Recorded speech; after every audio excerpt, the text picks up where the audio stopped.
If you're in a season where you feel tired, frustrated, unsure, and tempted to quit, this message is for you.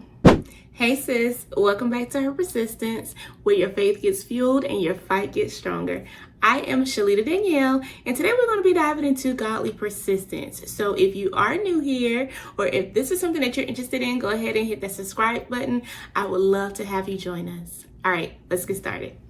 Most of us think persistent means pushing harder. But what if the reason you're tired is because you're being persistent in the wrong way? Let's talk about what godly persistence actually looks like.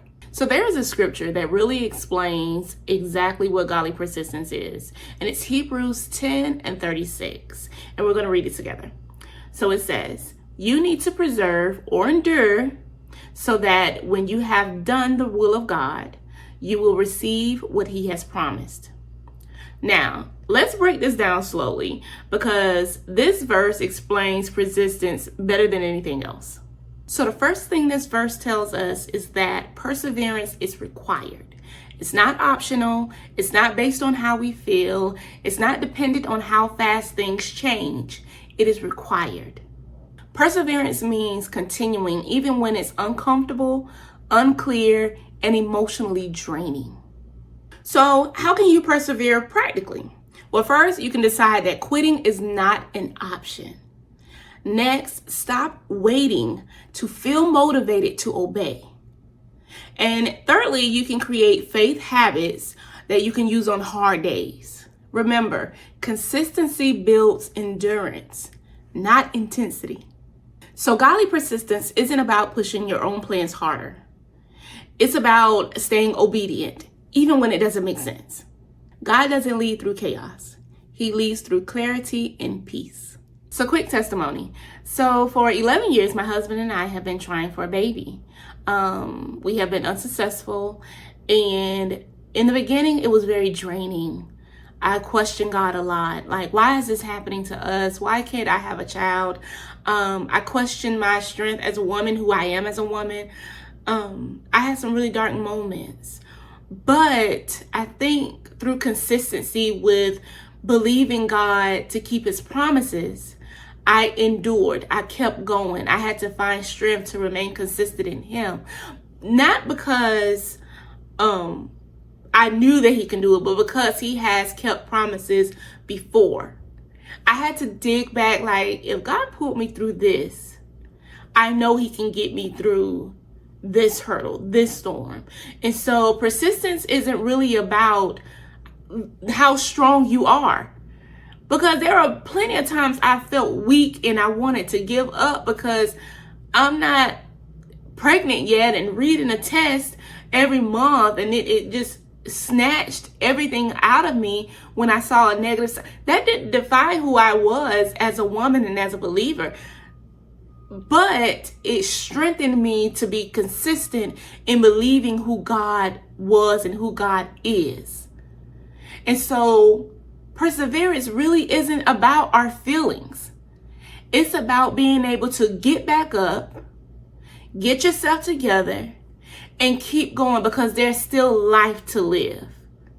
There's still things to do. We have to keep going. We have to be, it's not about the uncertainty of anything. It's about being obedient.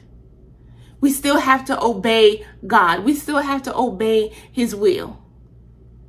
So I wanted to share that we are still trying, but I'm going to continue to live. I'm going to continue to enjoy my life and continue to trust God because he is a promise keeper. And I know he's a promise keeper because he's kept multiple promises before. And so I wanted to share that and give you some inspiration that even if you're down or you're feeling like you're too weak for this next chapter or this current chapter, it's not about your strength. It's about remaining consistent in your faith, in your belief, in your obedience. Keep going. You don't stop. You don't get to stop. You don't get to pause. You don't get, not as a believer, not as somebody that trusts God. You have to keep going. So the last part of this verse says, you will receive what he has promised. Yes, this is the part we love, the promise. But notice the order. First perseverance, then obedience, then the promise.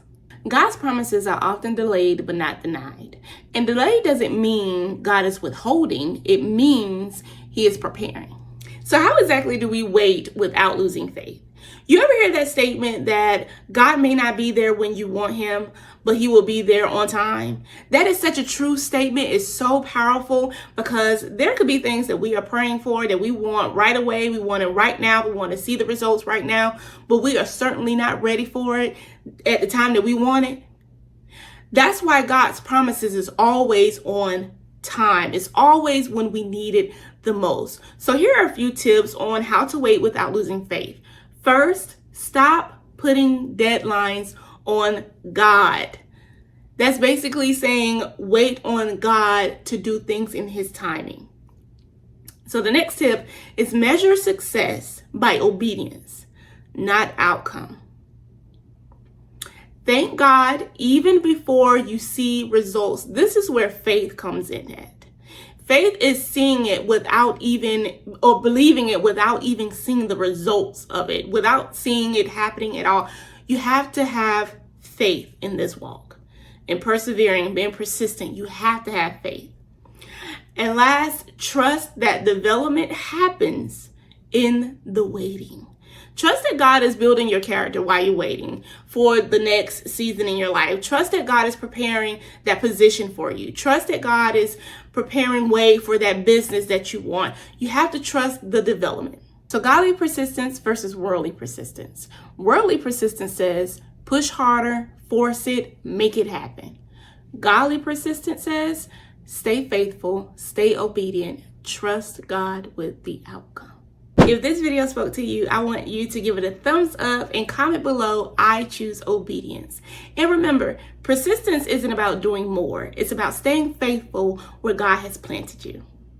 Thank you so much for tuning in. Make sure you hit that subscribe button and I will see you in the next episode of Her Persistence.